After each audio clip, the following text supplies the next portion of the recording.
출애굽한 이스라엘 백성들에게 하나님께서 성막을 지을 것을 명령하시고, 그 성막의 가장 중요한 기능인 제사에 관련된 말씀을 레위기를 통해 허락하여 주셨습니다. 그래서 하나님의 임재가 있는 여호와 성삼위일체 하나님의 존중 가운데 나온 우리들도 하나님이 기뻐 받으시는 향기로운 제사가 되는 이 시간 되기를 원합니다. 우리 기도합시다.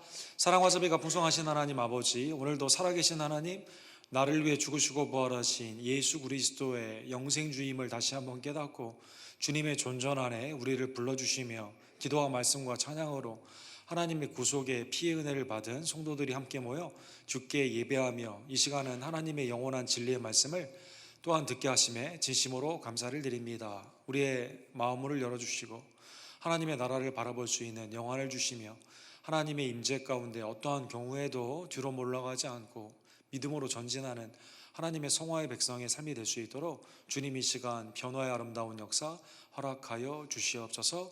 예수 그리스도의 이름으로 간절히 기도합니다. 아멘. 여호와께 향기로운 냄새다. 오늘 본문의 주제의 말씀으로 함께 하나님의 말씀을 상고해 보기를 원합니다. 올해 한국에서 봉준호 감독이라는 분이 만든 기생충이라는 영화가 황금 종려상을 그랑프리죠, 칸느 영화제에서 받았습니다. 이 봉준호 감독은 이 영화뿐만 아니라 많은 영화에서 상을 받았는데 미국의 영화학에서도 이 봉준호 감독이 만든 영화를 연구하고 논문도 나올 만큼 영화의 내용이 상당히 깊고 또 해석이 다양한 그러한 작품들을 잘 만들고 있습니다. 그 중에 이제 대표적인 게 패러사이트, 기생충이라고 불리우는 그러한 영화이죠. 영화를 보신 분들은 아시겠지만 부잣집과 부잣집에 붙어 있는 이제 가난한 사람들의 이야기가 나오게 되는데, 굉장히 나이스한 이 주인공인 이선균이라는 사람이 다른 사람에게 굉장히 나이스한데, 그런데 이제 그 주위의 가난한 사람들에 대해서 냄새에 대한 이야기를 하면서 그들의 삶이 나와는 하나가 되지 않는 그 모습을 그 영화의 뒷부분에 갈수록 강조를 하는 내용이 나와 있습니다. 그래서 이 르몽드즈라는 프랑스 그 신문에서는 이 영화는 우리로 하여금 냄새 사회학을 알려주는 영화다라고 표현했습니다. 가난의 냄새, 반지하에 축축하고 지하철 안에서 나는 냄새, 음습한 공간에서 아무리 몸을 씻어도 옷을 새롭게 갈아입어도 저절로 몸에서 배어나는 냄새. 우리는 냄새에 대해서 자기가 알지 못하지만 다른 사람들에게 영향을 주고 받곤 합니다. 술을 많이 먹는 사람은 술 냄새가 몸에 배인다고 합니다. 담배를 피는 사람, 마약이나 어떠한 중독에 걸린 사람들은 그 냄새가 몸에 자기도 모르게 배인다고 합니다. 김치와 마늘을 주로 먹는 우리들에게는 다른 인종들이나 사람들이 보면 이상한 냄새가 난다, 우리에게 말도 하고, 우리도 또 다른 사람들은 그 사람이 그거 먹기 때문에 냄새가 난다라고 표현하죠. 어떤 사람은 돈 냄새를 잘 맡는다 이런 말을 표현합니다. 어떤 사람은 먹을 것만 있으면 그 자리에 나타난다 이런 표현을 합니다. 인격에 있어서 해를 끼치는 사람에게는 악취가 난다고 표현하고, 나에게 있어서 도움이 되는 그 사람에게는 향기가 난다라는 표현을 쓰게 됩니다. 우리의 몸에 나는 채취는 인간이 가려야 되는 더러운 냄새이기 때문에 아마도 미국의 향수 시장이 80조에 해당하는 많은 판매가 있고, 한국에서도 작년에 5,900억 정도의 향수가 팔렸다는 것을 보게 되면 인간 스스로가 나는 냄새는 별로 좋지 않고, 나를 어떻게 포장하여 다른 사람에게 좋은 냄새를 끼칠 것인가 라는 거기에 어느덧 우리도 집중하고 있는 그러한 모습들이 나타나게 되는 것입니다. 냄새에 대한 서론이 좀 길었는데, 오늘 본문은 그러면 사람들 사이에서도 냄새에 민감한데 하나님께 나의 삶은 어떠한 냄새일까? 악취일까? 아니면 향기일까? 오늘 본문의 말씀을 우리에게 깨닫게 하여 주시는 것입니다. 출애굽기의 마지막 장면은 지난주에 말씀드린 것처럼 성막이 완성되게 되면서 이제 이스라엘 공동체가 영적인 이력서, 국가적으로 예배를 드리는 왕같은 제사장으로 나아가게 되는 그 모습으로 마무리가 되었습니다. 창세기, 출애굽기, 레위기, 민수기, 신명기는 5개 모세 성경이다 해서 모세 오경이라 하는데 이것이 떨어져 있는 게 아니라 같이 쭉 이어져 있습니다.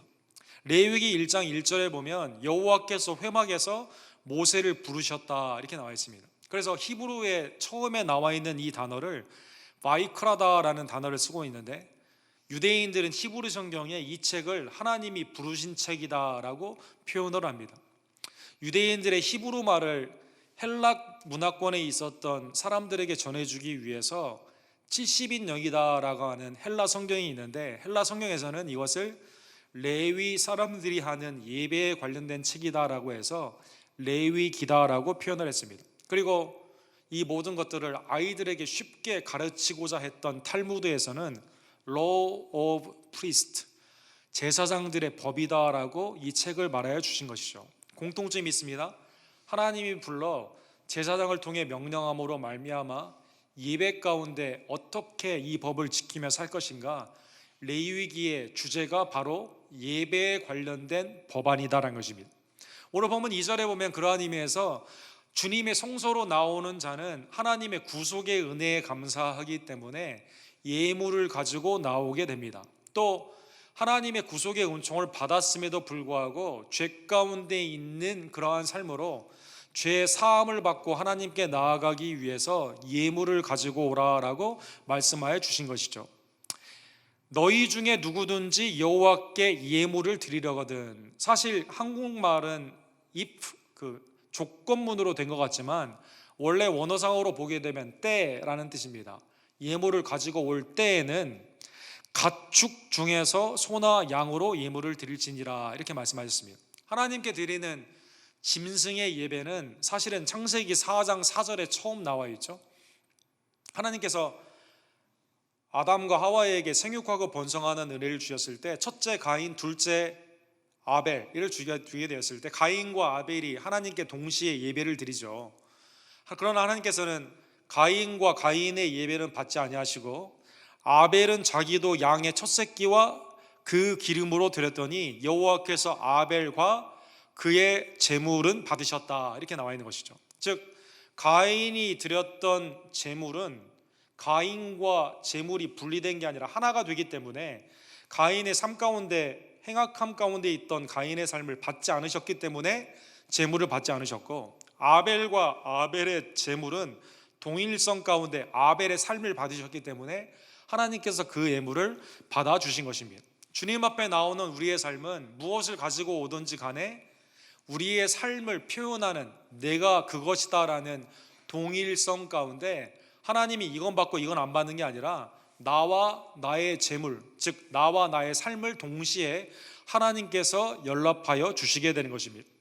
자, 그러면 하나님이 기뻐 받으시는 하나님께 향기로운 삶의 예배는 과연 무엇인가? 4개의 큰 조건들이 있습니다. 첫 번째로 속죄물의 자격을 보게 되면 가축 중에서 흠이 없는, 특별히 오늘 본문에 소가 처음에 나와 있는데 소나 양이나 비둘기를 하나님께 드려야만 되는 것입니다. 3절에 보면 그 예물이 소의 번제이면 흠 없는 수컷으로 회막문에서 여호와 앞에 기쁘게 받으시도록 드릴지니라. 그 예배 주님의 전전에 나올 때 하나님 이거를 기쁘게 받아주세요라는 연락하는 사모하는 마음으로 예배를 드리는 자세가 나와 있죠. 그래서 번제다, 번트 오퍼링이다, 다 태워 하나님께 드리는 이 예물이기 때문에 여기에는 조건이 있습니다. 완전히 태워야 돼요. 부분적으로 태우고 부분적으로 내가 가져가서 먹는 게 아닙니다. 그리고 드릴 때에는 소나 양이나 비둘기처럼 너희 가축 중에서 불러와라 이렇게 말씀하셨거든요. 그래서 와일드 애니멀, 어디 가서 헌팅해가지고 가져오는, 내 것이 아니라 바깥에서 가져오는 게 아니라 내게 주신 것 중에서 하나님께 드리게 되는 것이죠. 그리고 수컷, 가치가 유대 사회에서는 그 당시에는 수컷의 짐승이 더 가치가 높았는데 더 가치 있는 것을 하나님께 드리며, 그리고 나의 죄 사함을 위해 드리는 속죄의 역할을 하기 위해서는 점과 흠이 없어야만 된다는 것입니다. 그러면 오늘 본문에 소가 처음에 나와 있는데 반드시 그러면 소만 들어야 되는가? 반드시 그렇지는 않습니다.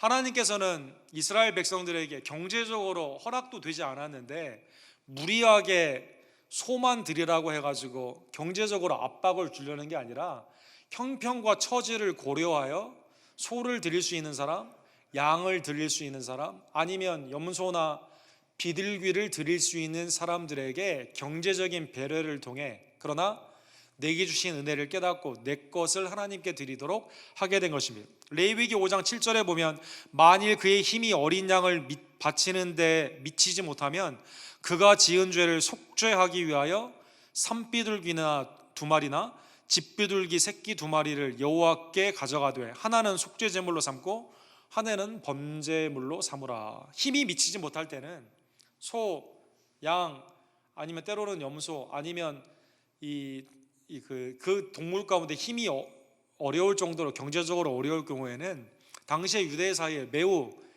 비싸지 않은 굉장히 보편적이었던 비둘기를 드려라는 것입니다. 다른 예를 많이 들을 수가 있겠지만 누가복음 2장에 보면, 사랑하는 성도 여러분, 이 법의 경제적인 배려를 받았던 한 부모님이 계신데 그분은 바로 예수 그리스도의 부모님입니다. 나사렛 목수였던 아버지 요셉은 넉넉하지 않았던 것 같습니다. 그래서 주의 율법에 말씀하신 대로 산 비둘기 한 쌍이나 혹은 어린 집비둘기 둘로 제사를 드렸다, 이렇게 나와 있습니다. 그래서 하나님께서는 번제를 드리되 모든 것을 태워 나에게 주신 것을, 가치 있는 것을 주님 앞에 드리지만 상대적인 비교 평가를 위해서 모두가 다 나도 가난하지만 이걸 드려야 된다 이렇게 말하지 않고, 이 절대적인 그러한 의미로 주지 않고 형편 가운데 하나님께 마음으로 기쁨으로 드릴 수 있도록 이렇게 배려를 하여 주시게 된 겁니다. 그러기에 오늘 본문의 말씀을 통해서 이스라엘 백성들은 큰 은혜를 깨닫게 되었습니다. 왜 그러냐면 애굽에서나 가나안 땅으로 가게 되는 광야의 길을 갈 때에는 이방인들은 더 이상한 제물들을 드렸거든요. 특별히 당시에 child sacrifice라고 불리우는 어린아이를 태워드리는 당시에 많은 잘못된 우상들이 있었습니다.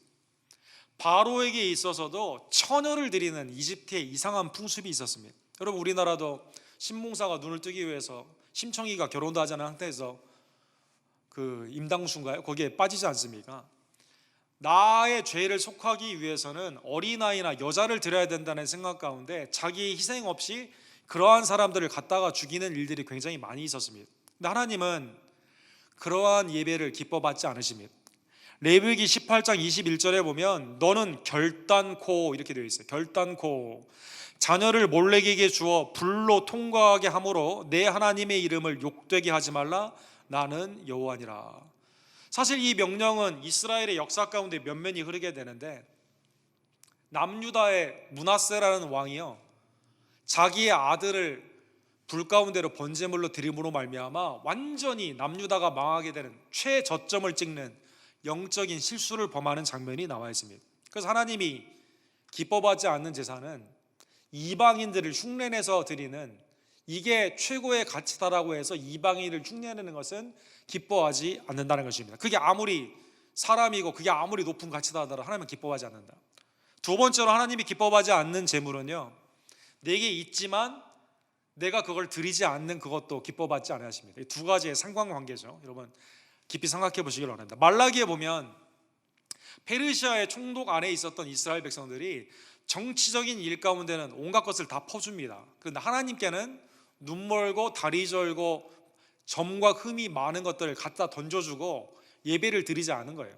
그래서 하나님이 이렇게 이스라엘 백성들을 향해서 질책하십니다. 짐승떼 가운데서 수컷이 있거늘 그 서원하는 일에 흠이 있는 것으로 속여내게 드리는 자는 저주를 받으리니 나는 큰 임금이요 내 임금은 이방 민족 중에서 두려워하는 것이 됨이니라. 만군의 여호와니라. 만군의 여호와의 말이니라. 하나님 뭐라고 말씀하세요? 페르시아 왕이 큰 게 아니라, 그 총독이 큰 게 아니라 내가 큰 임금, 내가 진짜 왕이고 이방 민족들 가운데서도 내가 비교당하는 사람이 아니기 때문에 너희에게 주신 것을 은혜 가운데 감사하며 나한테 속여드리지 말라라는 것입니다. 그래서 첫 번째, 번제물은 내게 주신 은혜 가운데, 내게 주신 가축에서 상황에 따라서 하나님의 은혜 가운데 기쁨으로 점과 흠이 없는 것으로 주께 드려야만 되는 것입니다. 두 번째로, 번제물을 짐승을 가지고 왔을 때에는 이 번제물과 내가 하나가 된다라는 예식 가운데 내 죄가 사실 내가 죄책으로 죄의 책임을 지고 심판을 받아야 되지만 이 짐승이 나를 대신하여 하나님의 죄책을 받습니다 라고 해서 죄책의 전가가 있는 안수를 하게 됩니다. 4절에 보면 그는 번제물의 머리에 안수할지니 그를 위하여 기쁘게 받으심이 되어 그를 위하여 속죄가 될 것이니라. 자, 하나님이 기쁘게 받는다는 말이 벌써 두 번이나 반복이 되어 있죠. 점없고 흠없는 하나님의 내게 주신 가축 중에 드리게 되는 장면 가운데 하나님이 기뻐하시고, 두 번째로는 이 예물이 나를 대신합니다 라는 마음으로 이 제물과 내가 하나가 됩니다라는 뜻에서 두 손으로 안수하게 되는 것입니다. 레위기 16장 21절에도 대제사장 아론조차도 하나님 앞에 속죄의 날에 속죄물을 드릴 때에는 두 손으로 자기의 죄를 고백하며 내 죄책이 이 짐승에게 트랜스퍼 됩니다, 전가됩니다 라는 의미로 이 가운데 속죄를 위해 안수하게 된 것이죠. 그래서 이 제물은 곧 나다, 동일시되는, 신약에서는 이 행위를 믿음이다 라고 표현합니다. 믿음, 그리스도와 나를 하나로 하게 되는 것, 주님의 죽으심이, 주님의 부활하심이 나를 위한 것이기 때문에 나의 죄에 대한 죽음이고 의에 대한 삶임을 깨닫게 되는 믿음이라는 표현이 구약에서는 안수다라고 표현하여 주시게 된 거죠. 세 번째로는 이 짐승을 안수하고 그 다음에는요 완전히 죽여야만 됩니다. 5절과 6절에 보면 그는 여호와 앞에서 그 수송아지를 잡을 것이요 아론의 자손 제사장은 그 피를 가져다가 회막문 앞 제단 사방에 뿌릴 것이며 그는 또 그 번제물에 가죽을 벗기고 각을 들 것이니라. 소를 잡는 겁니다. 여러분 소 잡는 거 많이 보셨죠? 저도 옛날에 그 음식하는 그때 소 잡는 거 가서 몇 번 이제 구경도 하고 그랬는데 이게 대단한 일입니다. 굉장히 보기에 참혹스러운 것이고, 사실 각을 뜨고 다 토막을 친다는 이것은요, 피를 뽑고 이런다는 것은 눈 뜨고 볼 수 없는, 그거 보게 되면 며칠 동안 쇠고기 먹기 힘들 정도로, 그래서 그걸 보는 사람들은 그 베지테리안 되는 가능성이 높다고 그러지 않습니까? 근데 이걸 제사장이 다 하는 거예요. 옆에서 서 있는 지금 자기의 죄를 위해서 제물을 가져온, 가축을 가져온 사람들 옆에 보면서 그 참혹한 것을 참아 볼 수 없는, 그렇죠? 죽이고 피를 다 뽑고 각을 뜨고 토막을 쳐가지고 다 완전히 죽이는 삶 가운데 뭘 깨닫게 됩니까? 죄의 결과가 이렇게 무섭구나라는 죽음을 깨닫게 됩니다. 이 제물이 나를 위해 피를 흘리는구나, 제물에 대한 감사의 마음을 갖게 된다는 것입니다. 사랑하는 성도 여러분, 레위기 17장 11절에 그래서 뭐라고 말씀하십니까? 육체의 생명은 피에 있음이라. 내가 이 피를 너희에게 주어 제단에 뿌려 너희의 생명을 위하여 속죄하게 하였나니 생명이 피에 있으므로 피가 죄를 속하였느니라. 내 죄사함을 위해서는 반드시 피가 필요하다는 것입니다. 하나님이 내가 죄책 가운데 내가 죽어야만 되지만 나를 대신하여 이 점없고 흠없는 짐승이 죽고 토막이 치어지게 되고 각이 띄어지게 됨으로 말미암아 하나님이 나의 죄를 사해 주시고 나에게 새 생명을 주신다는 이 은혜의 사건을 참혹하게 보는데, 놀랍게도 이것이 내게는 은혜가 되게 된다는 것입니다. 죄의 값은 죽음이며 짐승이 나를 위해 죽는 이거를 통해서 하나님의 이 대속의 은혜를 이스라엘 백성들이 이 번제의 예물을 통해 깨달아지게 되는 것입니다. 네 번째로 하나님 앞에 흠향이 되는 향기로운 예배가 되기 위해서는 8절과 9절에 나와 있는 것처럼 완전히 속죄의 제물을 불태워 하나님께 드리게 되는 것이죠. 8절과 9절에 보면 아론의 자손들은 그 뜬 각과 머리와 기름을 제단 위에 불 위에 있는 나무에 벌려 놓을 것이며 그 내장과 정강이를 물로 씻을 것이요 제사장은 그 전부를 제단 위에 불살라 번제로 드릴지니. 완전히 태우게 되는 겁니다. 완전히 다 태워지게 될 때 이 가축을, 내가 알고 있는 가축 아닙니까? 같이 있었던 가축이잖아요.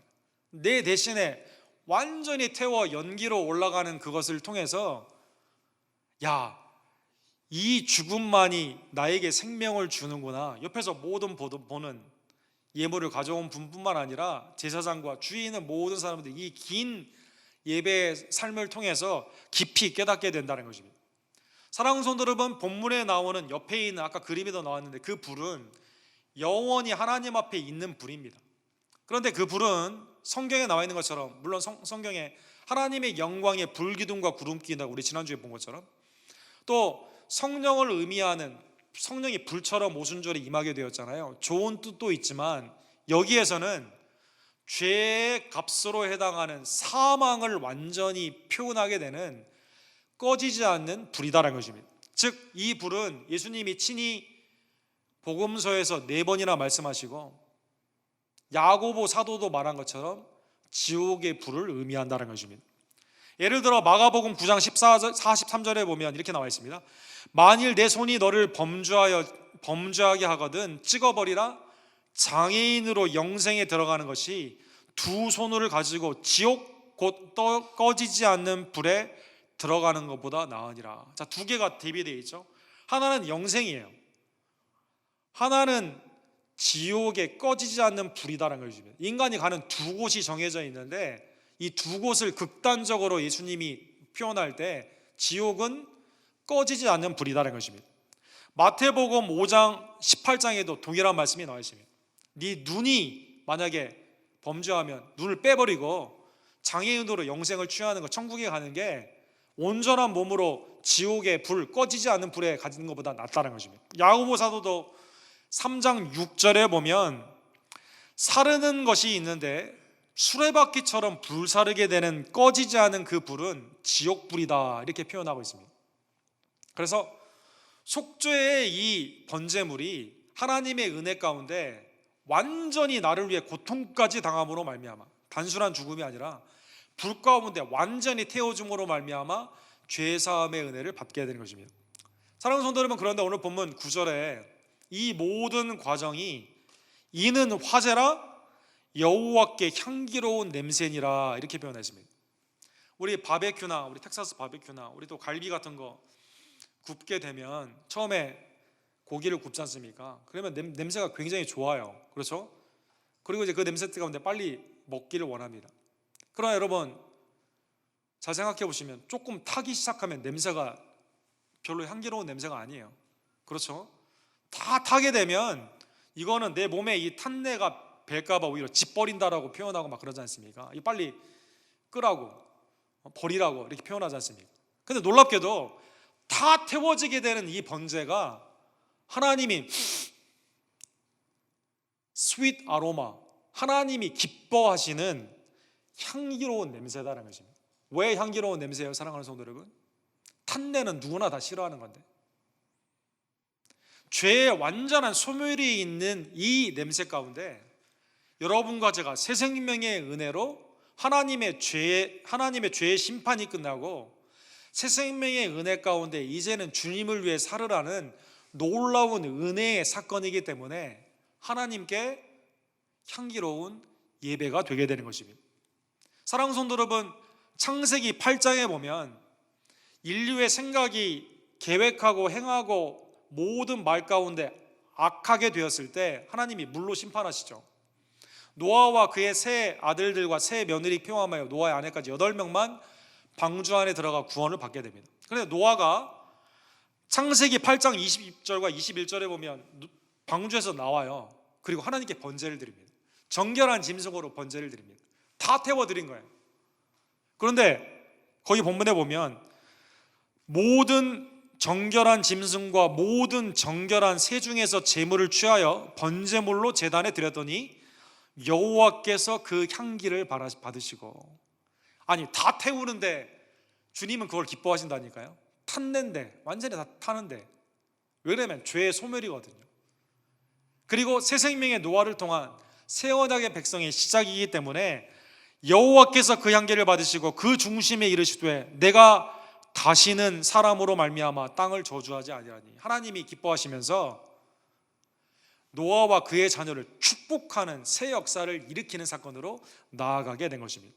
온전한 번제는 경제적인 생각으로는 내 것을 하나님께 드리는 손해일 것 같지만 그걸 왜 다 태우냐, 좀 대충 앞에만 태워가지고 그을리게 한다면 우리가 먹지 이렇게 생각할 수도 있고, 아니 왜 짐승이나 하필이면 사람을 갖다 바치지, 이렇게 생각할 수 있지만 하나님이 말씀하신 이 모든 규정 가운데 그대로 지키게 되면 하나님을 기쁘시게 하는 것이며, 하나님이 우리에 대한 죄의 소멸이고 우리에게는 새 생명의 은혜가 되기 때문에 향기로운 예배가 되게 되는 것입니다.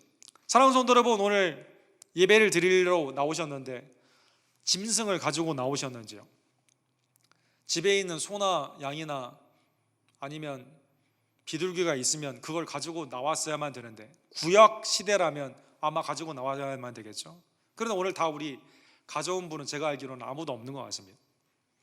즉 오늘도 이 짐승의 번제는 계속되는가? 그렇지가 않다는 것입니다. 왜 그러냐면 구약에 있는 이 모든 것은 예수 그리스도로 말미암아 성취되었기 때문이라는 것입니다. 우리의 죄사함을 위해 짐승이 아니라 하나님의 아들 독생자 예수 그리스도, 죄 없으신 그분이 우리를 위해 죄가 되셨습니다. 반복적인 아침과 저녁 절기 때에 있는 이 번제물을 통해서 이스라엘은 죄를 깨닫는 역할만 했지만 완전히 죄를 사할 수는 없었거든요. 그런데 독생자 예수님이 단번에 무죄하신 그리스도가 십자가에서 하나님께 드림으로 말미암아 우리의 모든 죄가 영원히 속하게 되는 영생의 축복으로 바뀌게 된 겁니다. 대제사장도 자기를 위해, 자기의 식구를 위해 번제를 드렸어야만 됐거든요. 그러나 그리스도는 무죄하신 대제사장으로 여러분과 저를 위해, 자신을 위해 드린 게 아니라 우리를 위해 십자가에서 하나님께 드림으로 말미암아 영원한 속죄의 은혜를 허락하여 주신 것입니다. 그러기에 히브리서 10장 1절에 보면 구약에 있는 모든 제사는 그림자다 이렇게 표현합니다. 그림자다. 예수님은 실상이다, 참 형상이다 이렇게 표현합니다. 율법은 장차 올 좋은 일의 그림자일 뿐이요 참 형상이 아니므로 해마다 늘 드리는 같은 제사로는 나오는 자들을 언제나 온전하게 할 수 없었느니라. 그러나 지금은 참 형상이 오셨기에 우리를 위한, 하나님을 향한 제물이 되시고 대제사장으로서 우리를 위해 중보하시는 그 은혜를 받은 여러분과 저는 참 형상 그리스도로 말미암아 구원을 받았기에 오늘 우리가 왜 나왔어요? 그리스도의 속죄의 은혜를 받아 감사함으로 주님 앞에 나오게 된 것입니다. 그러기에 여러분과 제가 하나님께 향기로운 제물이 되셨던 예수 그리스도께 늘 감사하는 여러분과 제가 되기를 간절히 원합니다. 구약에 있었던 이스라엘 백성들도 점없고 흠없는 짐승이, 자기의 짐승이 쭉 죽어가는 과정, 태워지는 과정을 통해 얼마나 마음이 아팠겠어요. 동시에 얼마나 감사했겠습니까? 하물며 독생자 예수 그리스도께서 여러분과 저를 이 땅에 강림하시고 우리의 모든 죄의 짐을 지시고 십자가에서 하나님 앞에 향기로운 제물이 되셨기에 여러분과 저는 그 은혜를 늘 감동하며 감사하는 성도들 되기를 간절히 원합니다. 창세기 3장 21절에 보면 아담과 하와에게 에덴의 동쪽으로 나아가는 그들에게 하나님은 짐승을 죽여 가죽옷을 입혀주십니다. 창세기 8장에 보면 노아에게 새 생명을 시작하는 그 은혜를 번제를 통해 허락하여 주십니다. 창세기 22장에 보면 아들 이삭을 받지 아니하시고 예비된 양을 받아주셔서 아브라함과 그의 자녀에게 새 언약을 허락하여 주시죠. 구약의 모든 제물은 그리스도를 통해 성취가 되고 하나님의 온전하신 이 독생자 예수 그리스도의 죽음으로 말미암아 여러분과 제가 하나님의 구원의 의의 은총을 받게 된 것입니다. 사랑하는 성도 여러분, 그래서 바울 사도는 에베소서 5장 2절에 보면 예수님을 뭐라고 표현하냐면 향기로운 제물이시다 이렇게 표현합니다. 우리 다 같이 에베소서 5장 2절 다 같이 읽도록 하겠습니다. 여호와께서 그리스도께서 너희를 사랑한 것 같이 너희도 사랑 가운데 행하라. 그는 우리를 위하여 자신을 버리사 향기로운 제물과 희생 제물로 하나님께 드리셨느니라. 사랑하는 성도 여러분, 아들이 죽는데 아버지가 기뻐하실 일이 있겠어요? 사실은 그렇잖아요. 아들이 죽는데 그걸 향기로운 것으로 받을 수가 있겠습니까? 근데 성부께서 왜 이것을 향기로운 제물, 기뻐 받으시는 희생 제물로 삼으셨느냐? 택하신 여러분과 저에게 죄는 멸하여 주시고 의 가운데 새 생명을 주시는 사건이기 때문에 주님은 이것을 기뻐하시며 이 놀라운 은혜 가운데 여러분과 제가 이제는 영생의 하나님의 은혜를 누리는 축복을 받게 되는 겁니다. 그러기에 오늘 본문의 말씀을 감사하며 한 가지만 적용해 보기를 원합니다. 감사로 여러분과 제가 기쁨으로 헌신하는 주의 백성들 되기를 원합니다. 로마서 12장 1절에 보면 번제의 단어가 여기에 쓰여져 있어요. 그러므로 형제들아 내가 하나님의 모든 자비하심으로 너희를 권하노니 너희 몸을 하나님이 기뻐하시는 거룩한 산 제물로 드리라. 이는 너희가 드릴 영적 예배니라. 아니 우리의 몸이 저먹고 흠이 얼마나 많습니까? 우리의 삶이 얼마나 누더기와 같습니까? 그런데 구속을 받은 여러분과 저의 삶은 하나님 앞에 기뻐 받으시는 산제물, 그것은 우리의 삶을 태워드리는 삶이 아니라 로마서 12장에 보게 되면 주께서 우리에게 주신 그 은사 가운데 하나님의 온전하시고 선하시고 기쁘신 뜻을 따라 하나님의 뜻을 순종하며 살아가는 삶이라는 것입니다. 더 나아가 고린도후서 2장 14절에 보면 항상 우리를 그리스도 안에서 이기게 하시고 우리로 말미암아 각 처에서 그리스도를 아는 냄새를 나타내시는 하나님께 감사하노라. 전에는 여러분과 저의 삶 가운데 썩어져가는 죄의 악취만 났던 이 인생이 이제는 사람들 앞에서 그리스도를 아는 향기, 생명의 향기가 되는 놀라운 축복을 받게 된 것이죠. 그럼 한번 냄새 맡아보세요, 여러분. 여러 사회학적으로 부자 냄새, 가난한 이런 냄새가 많이 있겠지만 믿는 자 안에서는 동일한 향기가 있는데 그게 무슨 향기냐? 그리스도로 아는 향기를 내는, 복음 가운데 귀히 쓰임을 받는 그리스도의 향기가 문자가 되는 놀라운 축복을 여러분과 제가 받았음을 감사하며 세상 사람들 가운데 그리스도의 향기를 바라는 우리 언덕교회 모든 손님들 되기를 주님 이름으로 간절히 축원합니다. 여러분, 지난주에 달라스에서 좀 약간 이상한 사건이 있었습니다. 이 여자 경찰이 있는데 자기 집에 앰버 가이어라는 여자인데 자기 집은 4층인데요 3층에 내려와 가지고 문을 열고 들어갔는데 흑인이 소파에 앉아 있었어요. 그래서 그 사람을 총으로 쏴서 죽인 사건이 있습니다. 그러니까 어떻게 층을 헷갈렸는가. 그리고 들어갔을 때 그 사람이 자기 집이라고 했으면 그냥 바로 나오면 되는데 왜 총을 들고 쐈을까? 좀 이상한 사건이에요. 그래서 9월 달에 사건이 있었고 지난주에 첫 번째 그 주얼이가 10년형을 이렇게 선고하는 그러한 일이 있었습니다. 또 그 죽임을 당한 분도 너무 건전한 분이에요. CPA이고 사회에서도 좋은 일도 많이 하고 크리스찬입니다. 그런데 이제 10월 3일 날 이 선고의 공판이 있는 그 중요한 사건 가운데 동생이 브렌트라는 사람인데 돌아가신 분은 보텀이라는 분이고 그분의 동생 브렌트라는 분이 증언을 하면서 이렇게 말을 해요. 아마 죽은 나의 형도 그렇고 나도 가족을 통해서 이 당신이 우리를 죽인 이 사건에 대해서 다른 건 말하고 싶은 마음이 없고 우리는 너를 용서하고 그 당신의 삶을 예수님께 드려라, 남은 삶을 예수님께 드리는 삶을 드려라 라고 말을 하면서 재판정에서 나와서 이 여자를 껴안아주는 사건이 있었습니다. 그리고 판사는 내려와 가지고요 성경책을 펴가지고 요한복음 3장 16절 이거 앞으로 너 이거 믿고 예수님 믿고 살아라 라는 사건이 일어나게 된 거예요. 이 사건 참 이상한 사건입니다. 그러니까 사람들 안에는 놀라운 거예요.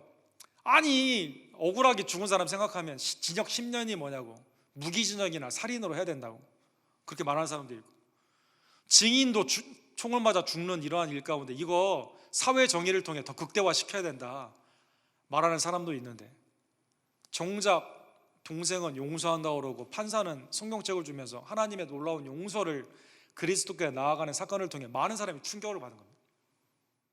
사랑하는 성도 여러분, 여러분과 제가 용서받았다는 그 자체는 너무 충격적인 사건임을, 여러분과 저를 위해 독생자 예수님이 십자가에서 하나님께 향기로운 제물로 드려졌다는 그 놀라운 역사는 이성적으로 이해할 수도 없고 말도 안 되는 그러한 사건임을 다시 한번 깨달으며 압도하는 이 하나님의 놀라우신 용서의 은혜 가운데 우리의 삶을 하나님이 기뻐 받으시는 거룩한 산 제사로 어디에 가든지 이제는 죄의 더럽고 추한 냄새가 아니라 그리스도의 생명의 향기를 바라는 하나님의 향기로운 백성들 되기를 주님 이름으로 간절히 축원합니다.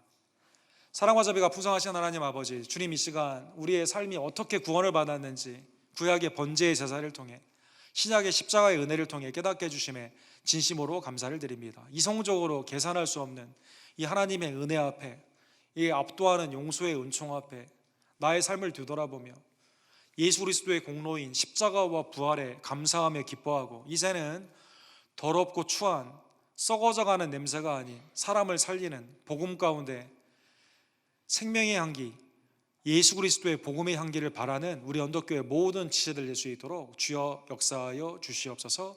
예수 그리스도의 이름으로 간절히 기도드립니다.